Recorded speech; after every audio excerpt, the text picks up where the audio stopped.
Está começando neste momento o Evangelho no Lar.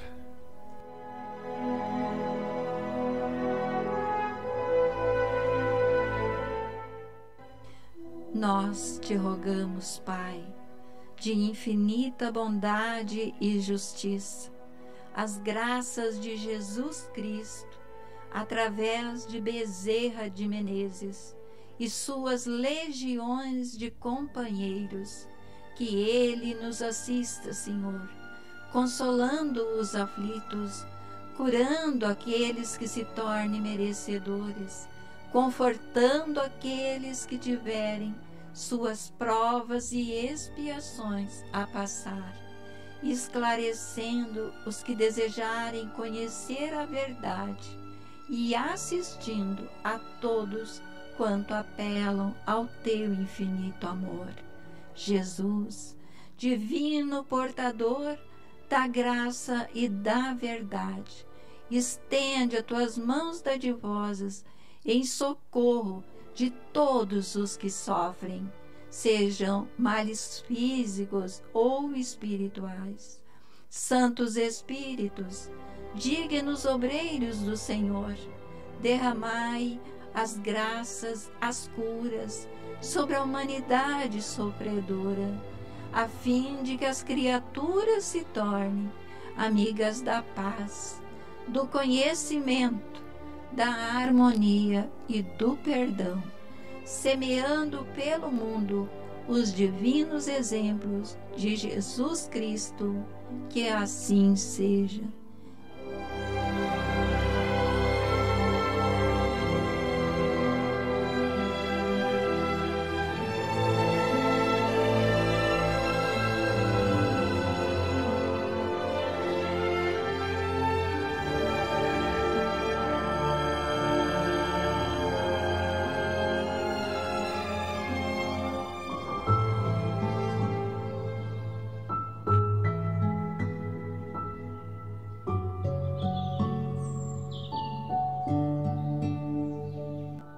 Evangelho segundo o Espiritismo, capítulo 24.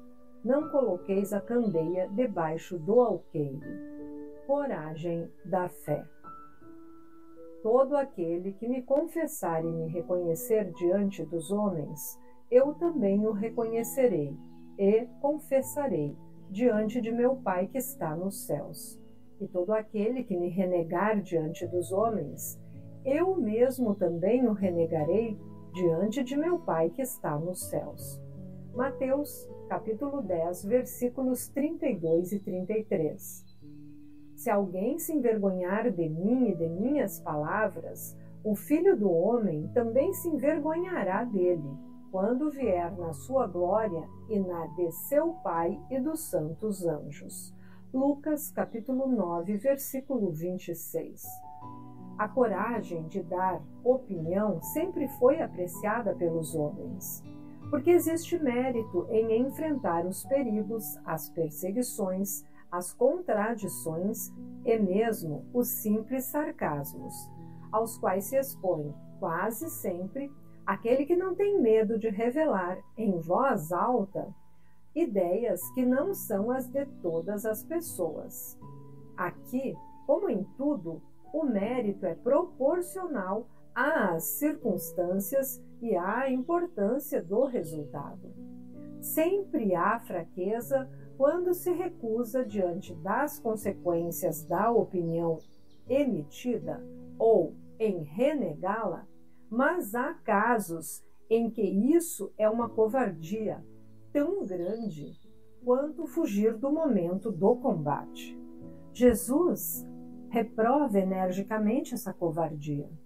Do ponto de vista especial da sua doutrina, dizendo que se alguém se envergonha das suas palavras, ele também se envergonhará dele, que renegará aquele que o tiver renegado, que reconhecerá diante de seu Pai que está nos céus aquele que o confessar diante dos homens. Em outras palavras, aqueles que tiverem medo de se confessarem discípulos da verdade não são dignos de serem admitidos no reino da verdade. eles perderão o benefício da sua fé porque é uma fé egoísta, que guardam para si mesmos, que escondem com medo de que ela lhes traga prejuízos neste mundo, enquanto que aqueles que, pondo a verdade acima de seus interesses materiais, a proclamam abertamente, trabalhando ao mesmo tempo pelo seu futuro e pelos outros. Assim será com os adeptos do Espiritismo, visto que a sua doutrina é o desenvolvimento e a aplicação da doutrina do Evangelho. É a eles também que se dirigem as palavras do Cristo. Eles semeiam na terra o que colherão na vida espiritual. Lá colherão os frutos da sua coragem ou da sua fraqueza.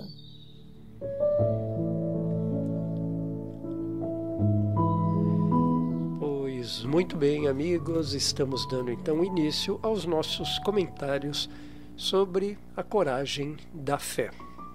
Com a palavra então a Martinha. Então, meus amigos, nós observamos, né, na passagem onde tem um trecho que diz que o mérito é proporcional às circunstâncias, a mais importância do resultado. Eu penso que Jesus usou de palavras fortes, porque ele precisava chamar a nossa atenção para as boas novas que ele trazia, que era contar sobre o reino de Deus, o reino dos céus, para acalentar corações, para reestruturar pensamentos, para edificar a fé e para trazer a esperança no futuro, a fé na vida futura. Que nós então não tínhamos a capacidade completa ou parcial, podemos dizer, de entendimento das suas palavras. Mas quando nós falamos em coragem, porque o título é Coragem e Coragem da Fé, eu penso que precisa-se de muita coragem para viver as experiências mais dolorosas, mais difíceis, para então angariar esta fé divina. Porque pensemos que as situações de paz, de tranquilidade, de contentamento, as condições de lutas vencidas no sentido material, as aquisições, nós esquecemos que nós buscamos uma coragem também para enfrentar e vencer estas lutas. Mas nós não pensamos em fé. Nós nos sentimos satisfeitos, nos vangloriamos, inclusive, mas fica nisso, numa satisfação material do bem ou do teor de algo vencido e ganho. Mas quando vai para o Evangelho do Mestre, ele nos chama a atenção para a coragem da fé, a coragem de enfrentar as dificuldades que muitas vezes nós ainda não compreendemos. Se nós lembrarmos, Martinha, dos testemunhos dos apóstolos e de tantos que vivenciaram essa coragem da fé, que não renunciaram e renegaram ao amor, à fé, à crença que eles tinham em Jesus, né, no ensinamento que ele trouxe, eram espíritos mais iluminados, mais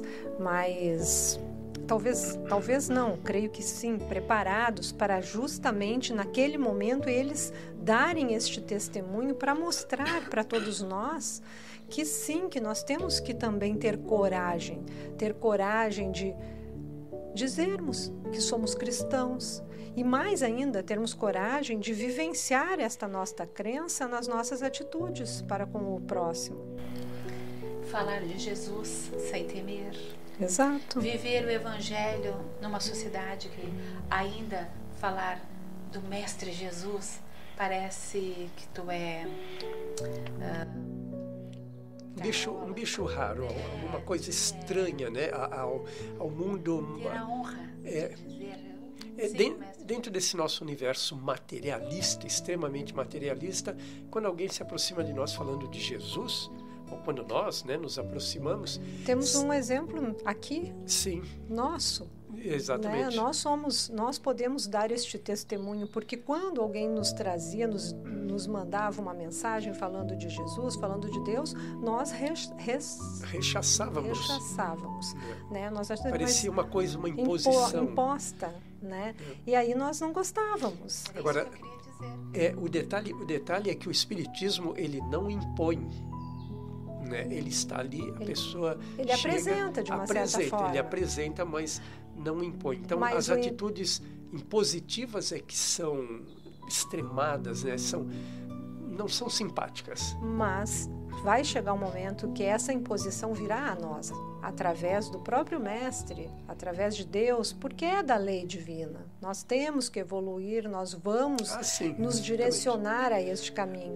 Mas esse testemunho eu trouxe porque eu acho importante, porque hoje nós somos esses que estão tendo a coragem da fé. Embora ainda pequena a nossa participação. E muitos nos estranham, né? Muitos nos estranham. Muitos olham para nós hoje como se nós... Né? O que está acontecendo? Nossa, quem te viu? Pois é. Porque a gente está agora, de alguma forma, tem uma passagem aqui dizendo, né, que as qualidades nobres do espírito é a autenticidade e a coerência. Né?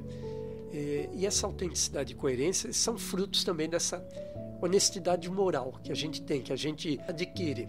Então, sem essa correção, sem essa postura desinteressada, distanciada das sedes materiais ou das convenções sociais, legais, aceitáveis, mesmo que sejam ético ou moralmente reprováveis, a coerência não se firma por não estar alicerçada por posturas e valores autênticos, por não ter um pilar sólido, mas uma base centrada em adequações, em interesses, conveniências sociais.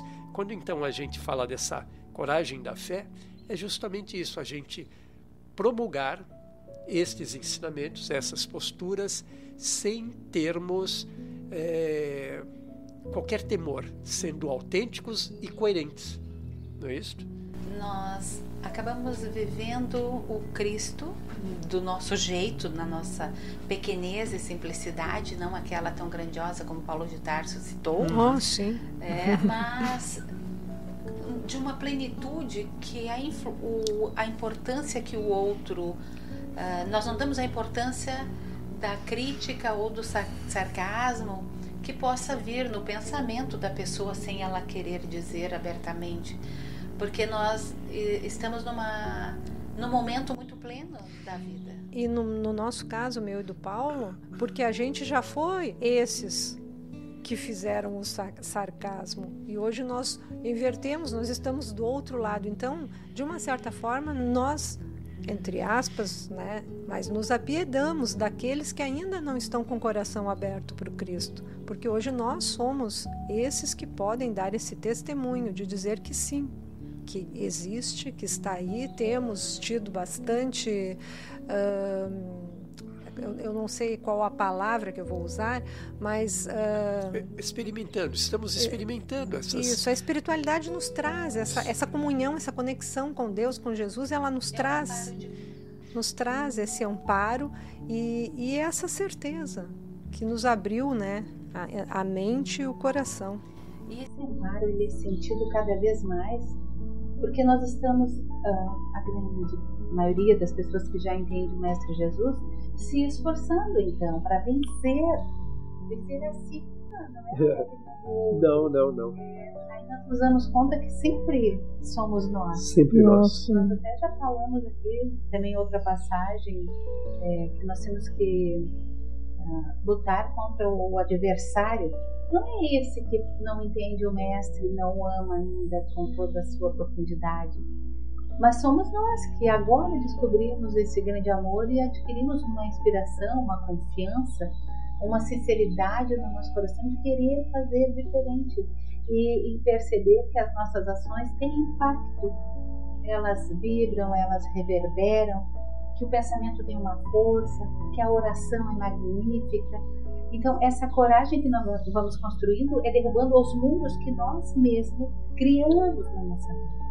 No cotidiano das nossas existências, nós nos forramos, nos fortalecemos, nos escondemos e deixamos de lado, então, a fé.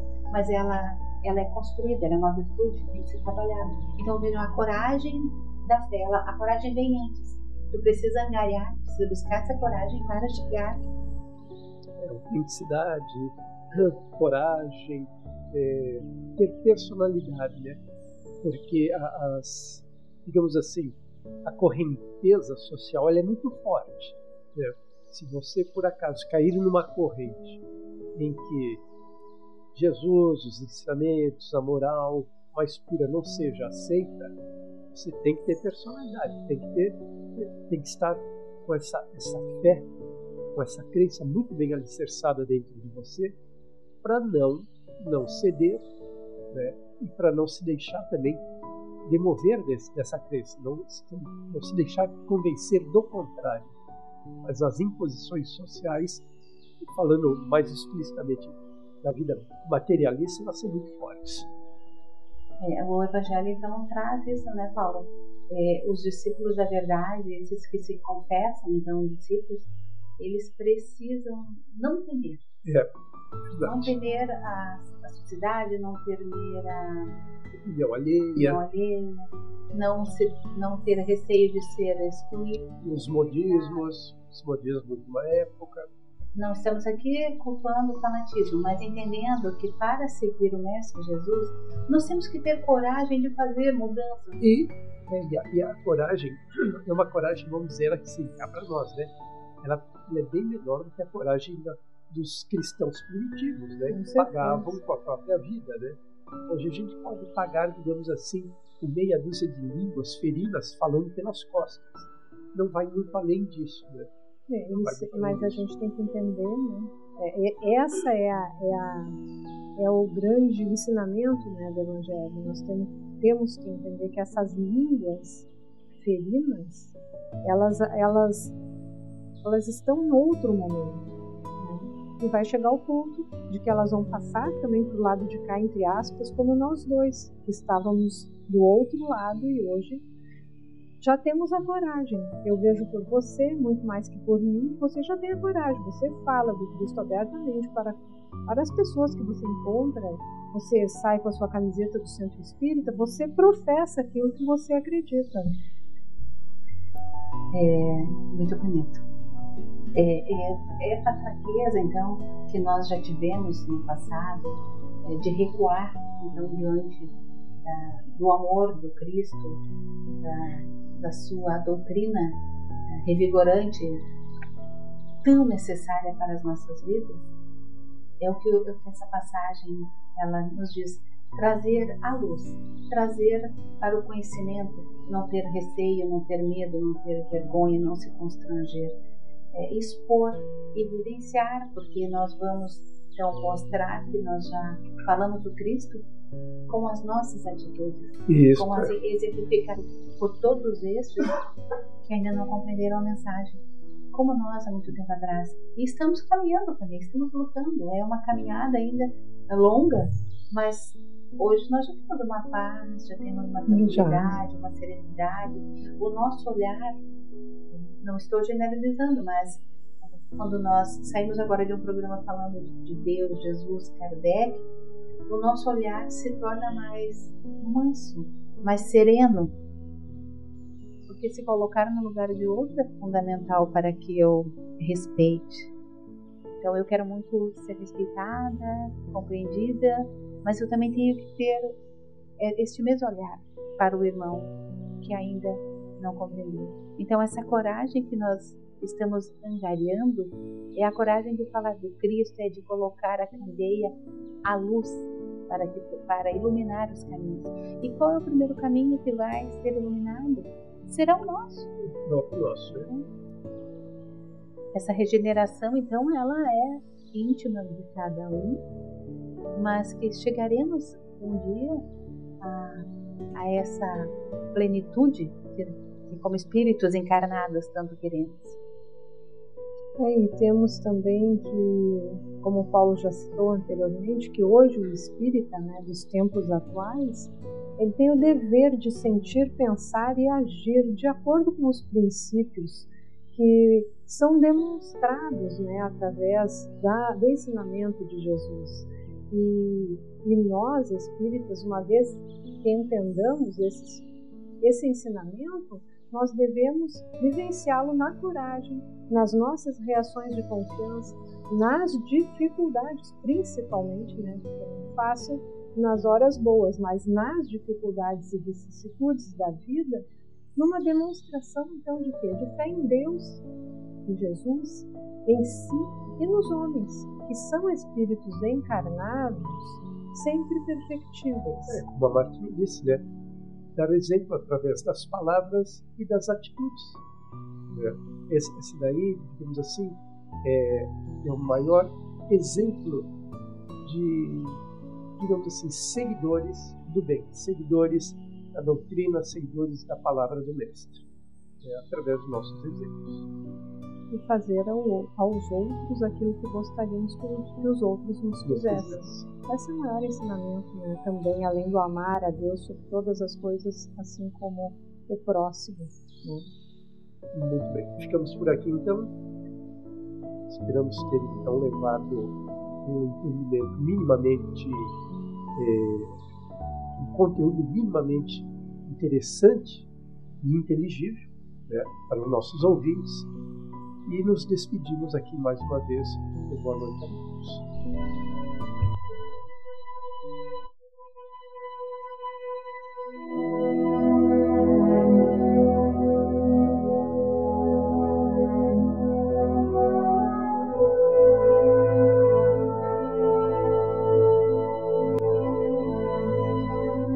Deus Pai de bondade celestial, nós vos agradecemos pela dádiva da vida, vos agradecemos pelo canto dos pássaros, vos agradecemos pelo som das ondas do mar, vos agradecemos pela suave brisa que toca nossas frontes, vos agradecemos pela natureza bela, todos os dias exposta aos nossos olhos. Vos agradecemos pela mão estendida a nosso favor. Vos agradecemos por podermos estender a mão a quem precisa. Vos agradecemos pelos animais que nos ensinam o amor incondicional. Vos agradecemos pelos amigos que tantas vezes são o ombro que precisamos e que cedemos. Vos agradecemos pela família, a qual podemos escolher. Vos agradecemos pelo corpo físico, que nos permite realizar o bem. E vos agradecemos pelo dom de poder agradecer por tudo isso, todos os dias. Que assim seja.